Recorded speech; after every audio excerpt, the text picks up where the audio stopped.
আজকে বরকে সঙ্গে নিয়েই বেরিয়ে পড়েছি সবাই মিলে রেডি হয়ে। তো এখন আছি রাস্তাতে, তো মেলার সামনেই আছি।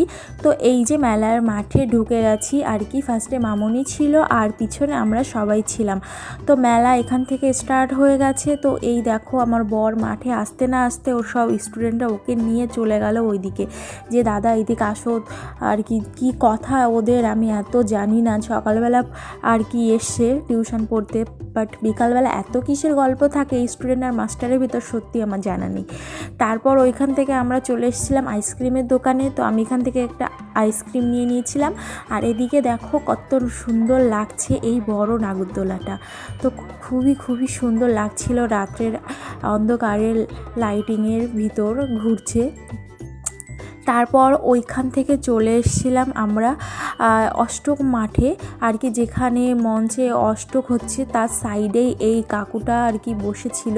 তো এখানে এই জিনিসগুলো দেখে খুব ভালো লাগছিল। তো আমাদের বাড়ির টি টেবিল তারপর ডাইনিং টেবিলের জন্য আর কি নেওয়া হলো, দেখে পছন্দ হয়ে গেছে সেই জন্যই আর কি নেওয়া হয়ে গেল এখান থেকে। তো এইটা পছন্দ হয়েছিল আমার, তো এটা নেওয়া হয়নি। ফার্স্টে টি টেবিলের জন্য যে গোলাপি কালারের যেইটা দেখলে ওটা আর কি নেওয়া হয়েছিল। তো এখান থেকে নিয়ে তারপর মামনি আর কি বোন আর ভাইকে বাড়িতে রাখতে গেছে। আর এদিকে আমি আর আমার বর একটু ঘুরছিলাম। এখানে আমার বরের খুব জল তৃষ্ণা পেয়েছে, তো একটু জল খেয়ে নিল। তারপরে মেলা দিয়ে একটু ঘুরে চলে এসেছিলাম চুড়িমালার দোকানে। তো মেলায় আসবো আর এইসব দোকান আমি ভিজিট করবো না, সেটা তো হতেই পারে না, তাই না? তো এখানে এসে ব্যাগটা পছন্দ হয়ে গেছিলো, দেখছিলাম। তো ব্যাগটা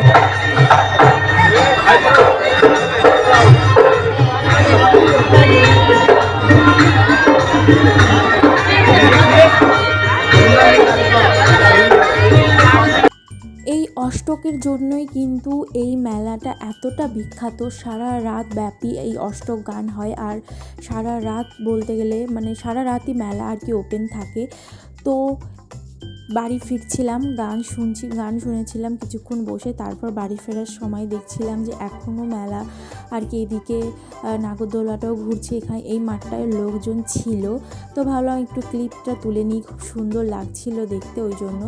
তারপর বাড়ি ফিরছিলাম। তো চলো আজকের ভিডিওটা এখানেই শেষ করছি। তোমাদের কেমন লাগলো অবশ্যই কমেন্টে জানিও।